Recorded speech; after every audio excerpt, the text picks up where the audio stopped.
How's it going, everybody? Thank you for taking the time to watch this video. If you haven't already, please subscribe to the channel. If you like this video, please hit the like button. Comments or questions, please put them down below in the comment section. I will get to them if I am able. The more videos I have, the harder it is if people are still putting up comments and questions on all those. So no guarantees, but I will try to get to those. Any disagreements, I would appreciate those thoughts as well.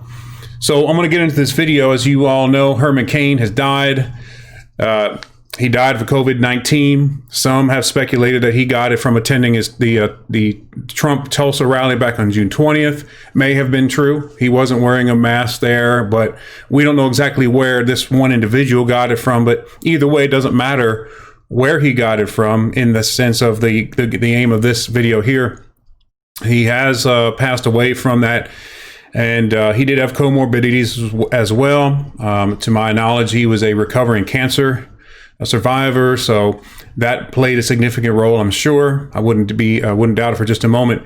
What was interesting to me, though, was the number of comments I've seen on social media that were just tearing down Herman Cain in light of his death. Here's a man who is a successful CEO, businessman, Godfather's Pizza, a guy who showed himself that he can turn himself into a successful person in our society, a black gentleman at that, because we're going to be talking about that kind of thing in just a minute here, you'll see. But people tearing him down, talking about, I've seen people making comments such as, I saw one person say that Herman Cain deserved to have this happen to him. Saw another person make the comment along the lines of, that since he didn't wear a mask, we shouldn't garner, or he doesn't garner any sympathy from this, from some folks. No sympathy. You know, this is the response to the death of the man. And pretty cruel. Some of the comments I saw were pretty cruel comments. And that's really sad. And what was interesting was the fact that, you know, he died from, you know, people want to say he didn't wear a mask. And so therefore, that was reason for them to ridicule him on the day of his death. What's interesting to me is if we go over here, I want to go over to John Lewis, as we know, died July 17th. I believe it was July 17th. John Lewis, a longtime member of the House of Representatives for the United States, a congressman out of Georgia. John Lewis was well known for his participation in the walk from Selma to Montgomery, 1965, March of that year. You can see the picture here on the right. There's young John Lewis right here in the front. He actually led the march, and I commend him for that. I commend John Lewis for his efforts in the civil rights movement because what he was doing was the right thing. I agree with him 100%. And if I was there that day, I would like to say I would have been there with him and supporting that. And it would not be siding with the officers and those who wanted to resist their efforts there. So I commend John Lewis for what he's done concerning civil rights for the black community. Excellent job, excellent work. And what's interesting is that people have exalted him and given him praise for that, and I agree with that.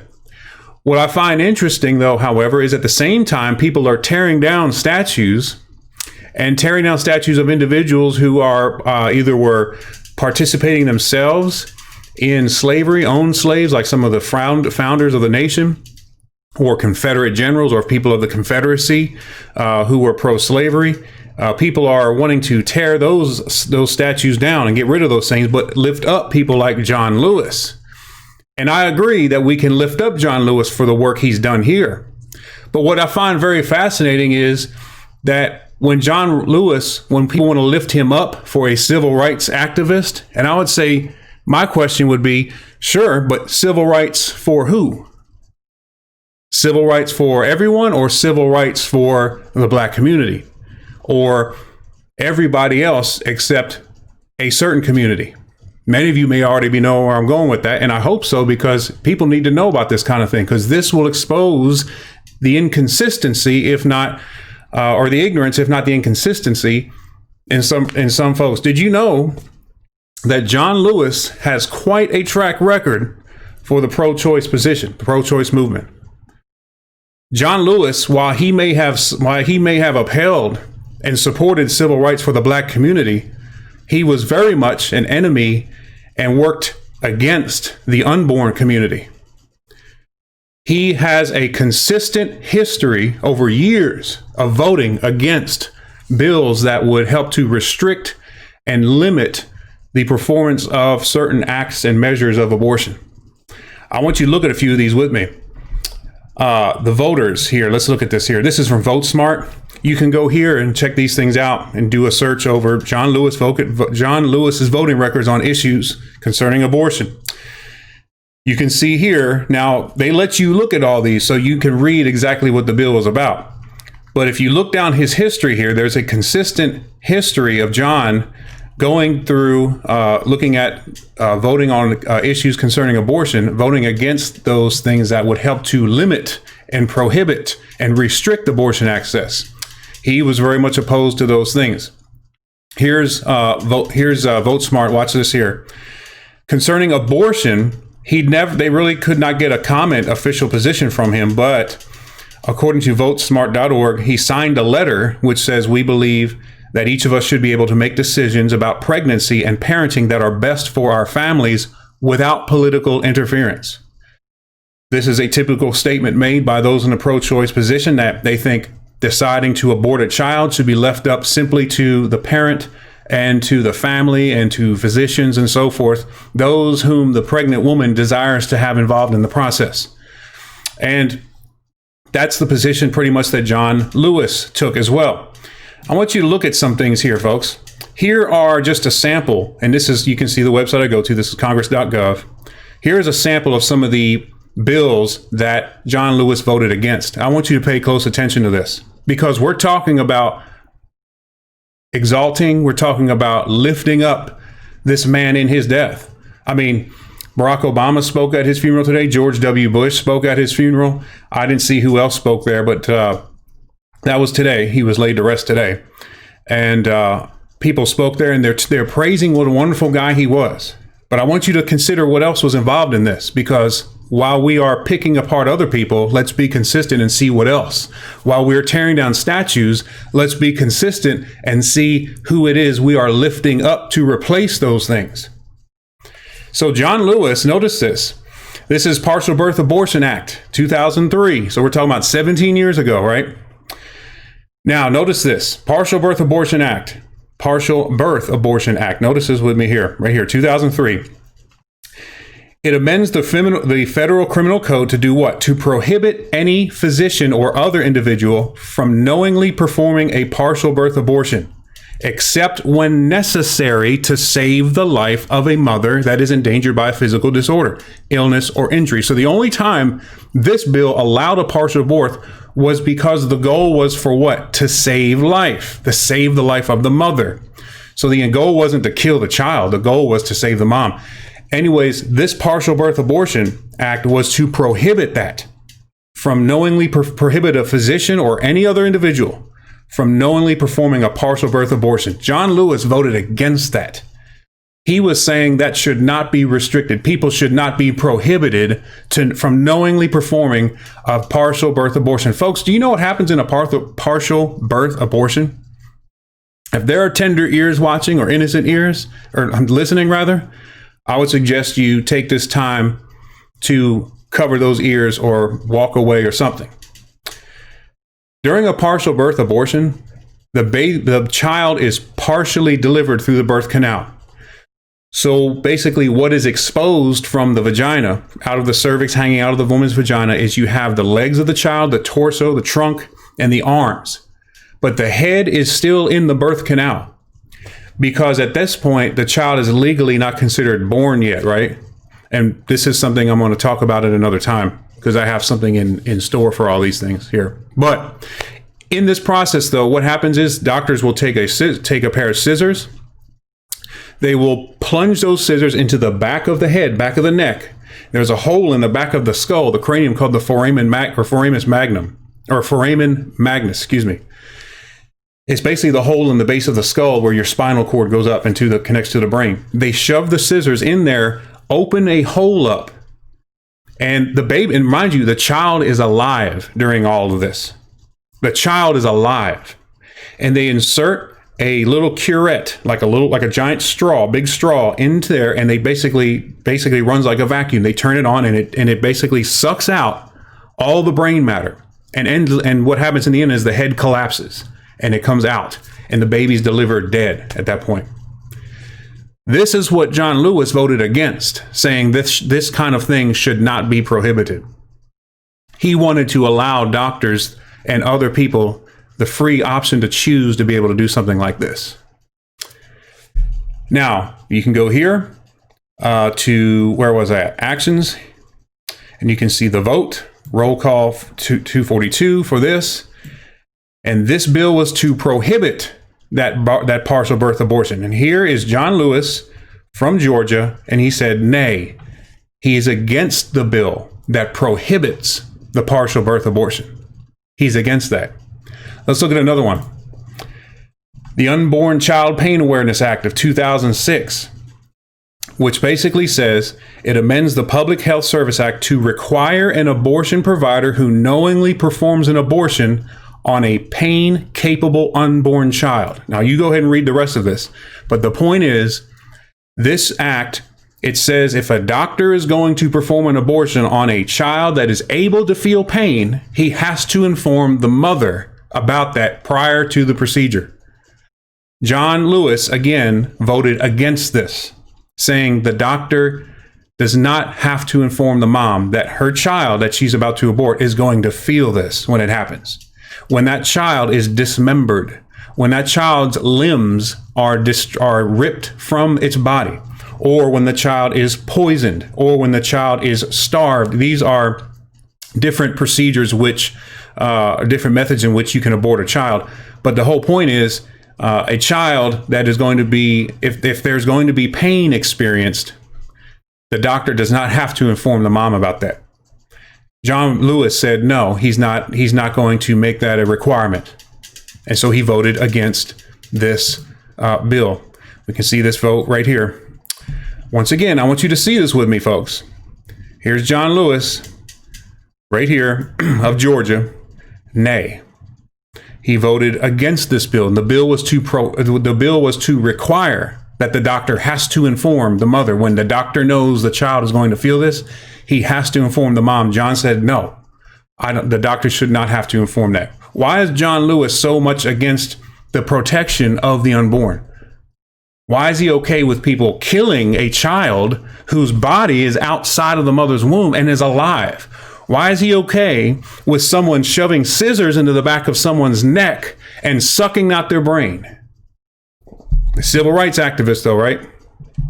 Civil rights. Let's look at this. House Bill 358, Protect Life Act. This is in this is 112th Congress. You can see 2011, 2012. This basically says what? It prohibits federal funds from being used to cover any part of the costs of any health plan that includes coverage of abortion. So basically the federal funding of abortion. And this act was going to prohibit that, like Obamacare, things of that nature, from it would prevent them, those things from being used to pay for elective abortions. Once again, if you go get the roll call, the vote, John Lewis, again, remember the nature of the bill, it prohibited the use of federal funds. This bill says federal funds cannot be used. John Lewis said, no. We see that right here. Not to be confused with this one up here. We have John Lewis from Georgia. No, he was against this bill and said federal funds should be allowed to cover for the use. It should not be something that is restricted. That's the point. So federal use of the use of federal funds to support abortion. Interesting how much he is committed to the killing of the unborn. Here's a man who walked across a bridge for the rights of the black community, decades before, and now he has a consistent record of voting against those things that would provide protection and freedom and safety for the unborn. So we have here the Born Alive Abortion Survivors Protection Act. And folks, I want you to pay attention to this one. This was 2015, 2016, the 114th Congress. This bill here, I want you to notice this. It amends the federal criminal code to what? What's the point of the bill? To require any healthcare practitioner who is present when a child is born alive to do what? Or following an abortion, or attempted abortion to do what? Exercise the same degree of care as reasonably provided to any other child born alive at the same gestational age. So the whole point is, if you have an abortion and the child is born, and guess what? Oh, the child is outside the woman. It's outside the mother's body. The child is still alive. Does that child, or should that child now be required to receive the same level of care as those children who are born alive at the same age of that gestation? In other words, if it was a natural birth or an abortion attempt, the child is outside the body, should it receive the same amount of care as a child that would come out through other means at that age, at that same age? John Lewis said no. It should not be required that that child receive the same level of care. So if that child is born alive, if you have an abortion, which is interesting because I would ask people, if you have an abortion and the child is you abort the child and it's born alive, is that abortion considered a successful abortion? Or is not abortion part of the process of abortion to kill the child? Now, in this point here, in this law, he voted against this law, which basically said you have to take care of those babies that are born through abortion. And guess what? They survived the abortion. Oh, well, let's provide medical care. No. You don't have to do that. This is an abortion. You can basically let them lay somewhere and die. That's the whole point. John Lewis voted against this kind of bill. Let's look at it once again. Roll call 506. Let's go down here to Lewis. If I can get my cursor there, or the deal there. Lewis from Georgia, nay. He was against the bill that said it was required to provide the same degree of health care for a child who was naturally born, or through other means rather, at that same age. And let's look at one final one here. And I couldn't find the roll call on it. For some reason, it would not pull up the roll call. I don't know why it wasn't working at the time, so it's got a problem here. They may have an address issue or something like that. But here's the point of this bill. Because I read elsewhere that he voted against this as well. And this was the no taxpayer funding for abortion and abortion insurance. Once again, this is in 2017. And he voted against this one as well, which basically said this bill makes permanent the prohibition of the use of federal funds, including funds in the budget of the District of Columbia, for abortion or health care coverage that includes abortion. So he wants federal funds to be able to cover these things. Folks, this is the man who, well, you see right here, led the march out of Selma to Montgomery. In the whole issue of Bloody Sunday and all, he was there fighting for civil rights. He is dead now, and people have exalted him as a great civil rights leader. When we're looking here on this screen, absolutely, I'm with him on that. But was John Lewis somebody that we should exalt? Because here's the question I challenge you with now.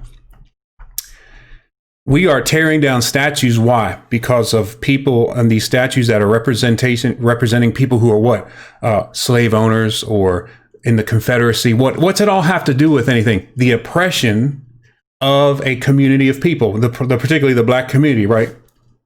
That's what we're upset about. That's why people are tearing down statues. That's what it all boils down to. Here's a man now, and guess what?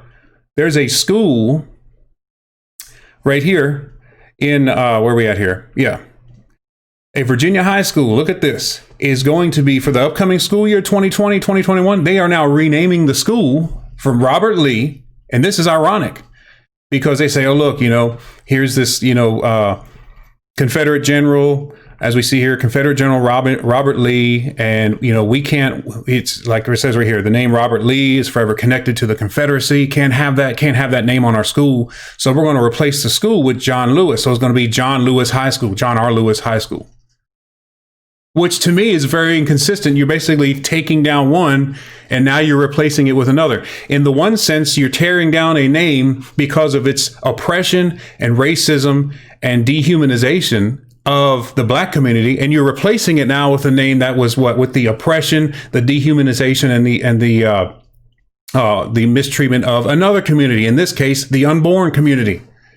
It was racism. It was an oppression of a people because of their color, their skin, or their nationality or whatever. Now it's the oppression of a people because of their age. That's what we have right here.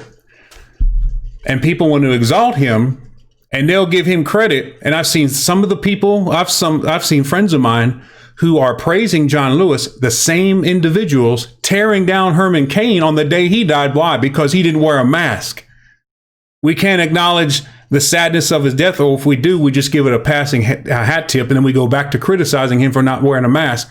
But this guy here, mind you, I gave him credit, and absolutely I gave him credit, because what he did in Selma is commendable, and what he did in Selma was the right thing to do. I'm with him on that.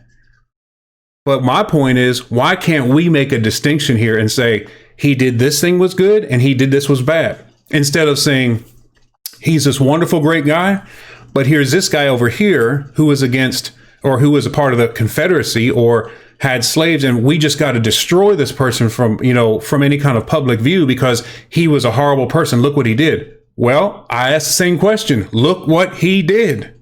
Look what he was opposed to. Look what this gentleman here was working to promote, or working to provide as available to everyone. And mind you this, folks. And I'll tell you what, let me just go to this real quick. Here's Planned Parenthood. You know as good as I do that if you say anything against abortion, Planned Parenthood has nothing good to say about you. There's too much money wrapped up in Planned Parenthood for them to mess with that. Look at this concerning Planned Parenthood and their statements. This is July 18th, concerning John Lewis. This is the day after he died. Notice this statement here from Alex McGill Johnson, President and CEO of Planned Parenthood Federation of America. Our country, I want you to think about if someone said this about anybody, these statues being torn down. Think if someone said of this person today, if they said of Robert Lee or anyone else like that, if they said this, how they would be treated. Our country has lost a legend. Like so many in the country, I am devastated by the death of Congressman John Lewis, a beacon of grace, courage, and fearlessness. Congressman Lewis spent his life fighting against racial inequality, discrimination, and injustice wherever it appeared. His activism, organizing, and advocacy helped pave the way for justice and the rights we continue to fight for today. Everything from voting rights to economic and racial equality. We are a better nation because of him. And I do agree that his actions with the Civil Rights Act and, that march across the bridge with Selma, that was pretty much the foundation with Lyndon B. Johnson for them to put forth the Voter Rights Act of 1965. So, yes, I agree with that part there. While Congressman John Lewis will be forever missed, his commitment to liberation has inspired so many of us who continue the fight for racial justice and equality today. His legacy will live through the work of community activists and civil rights organizations for generations to come. We see his legacy in the Black Lives Matter movement and in the fight for reproductive justice. As Congressman Lewis once said, freedom is the continuous action we all must take, and each generation must do its part to create an even more fair, more just society. Again, I ask, for who? Everyone, or for everyone born? We cannot allow the clock to be turned back on the civil and human rights Congressman John Lewis spent his life fighting to secure. We must honor his legacy by remaining unwavering and unapologetic about getting into good trouble in the service of freedom. May he rest in peace and power. So that's what Planned Parenthood had to say about John Lewis. Very interesting indeed. And matter of fact, I think NARAL, yes, the NARAL, we'll look what their record was for John Lewis as well. This is the National Abortion Rights Action League. NARAL, look at their score for John Lewis. This is a pro-choice community, by the way. 2019, they gave him 100% concerning his actions as a congressman, as a representative. 2019 score was 100. 2018 score, they gave him a 100. 2017 score, they gave him a 100. 2016 score, they gave him a 100. And that's as far back as I can go as far as where they will let you see what their score is. But they like the guy. And this is a pro-choice organization. They have a lot of, nothing but good. 100% can't get better than that. A lot of nothing but good to say about John Lewis. And folks, this is something that we need to be thinking about. What is it that's really driving us to support this guy but not support that guy, as it were? Are we really being driven by values, or are we instead being led around by the nose, by the media, or by a commitment to a political party or something else? I can find room to praise the things that he has done, John Lewis has done for civil rights, for the black community, which he did decades ago. Yes, I don't think I do not think that should have not been done, or that needs to be forgotten or erased. We need to remember that, and we need to encourage that kind of thing. But folks, I'm sorry. When it comes to equal rights for everyone, I can't commend John Lewis, because the most helpless and the most innocent and defenseless community of our society was consistently, actively worked against by this man right here. Now you have to think about that. How will you let that rest on your mind? Is it fair to tear down a statue? Is it fair to tear down Herman Cain? Let's say even, but more. I'm focused more on the idea of the statue. Is it consistent to tear down a statue because of oppression and what those people were doing towards slaves and all that, and then turn around and lifts up somebody who has the power of legislation, who participates in national legislation, federal legislation on a federal level, and who actively worked against laws that would have prevented a child from the Partial Birth Abortion Act, a law that would have prevented doctors from killing a child whose body is outside, except its head, outside of the body, outside of the woman's body. He voted against that. Nope, can't. Got to let them kill the child. The child's born during an abortion. If the child has a heartbeat's alive. Well, we can't say that we need to give it health care that's equal to that of a child who would normally be born at that age, or at that point in gestation. In other words, the child can be allowed to die. That's what this man alleged. Federal funding. We should allow tax dollars to be sent in supporting of abortions. Are these things consistent to uphold someone like this after having torn down what? In principle, the very same thing. I have a series I'm planning on developing. I'm actually in the process of developing. But this is kind of like I wanted to get in on this since his death here, and Herman Cain and the statues and all that is still relevant and recent. But I want us to think about these things because, folks, slavery, abortion, the Third Reich, all these things, women's suffrage, these things were about what? The declassification, the unfair, the unjust treatment of a certain class in a community. I'm going to say this here, and you're going to hear this again. Abortion, in principle, abortion is identical to slavery. It's identical to slavery. So if you're against the one, you're going to have to be against the other, or else you can be inconsistent. It's your choice. But I leave this in your hands. I want you to think about these things. Here's a man, great work in the civil rights movement for the black community. I have to say that, for the black community. I can't just say civil rights. For the black community, he did a lot of good work, and people should be thankful for that. For other groups, we should be appalled. We should be horrified by the things that he wanted to allow to remain legal.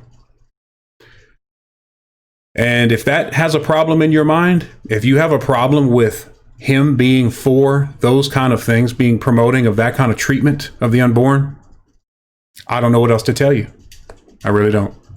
So I appreciate you watching this video. Again, I'm going to stop it here. Again, if you haven't already liked the channel, subscribe to the channel.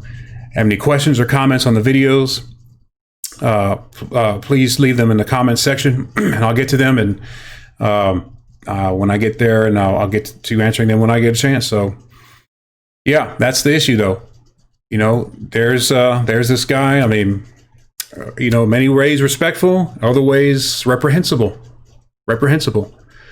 I'm able to discern and make a distinction. Other people seem to be unable to do that. And I would ask why. What is your underlying commitment that this allows you from dividing this from that? In other words, we got to take it as a whole. So if this guy can be seen in light of what he's done in more recent days, if we can look over that and look at something he did long ago and say, what a great guy, I would say, why can't we look at people like the founders of this nation in a similar light?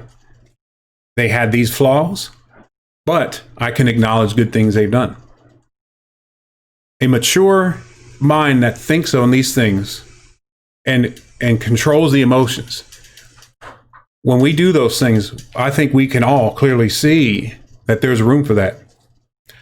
But when we don't, we have inconsistency. We have statues being torn down only to replace them with the very same thing. In principle, the very same thing. So have a good night. We'll see you on the next one. Take care.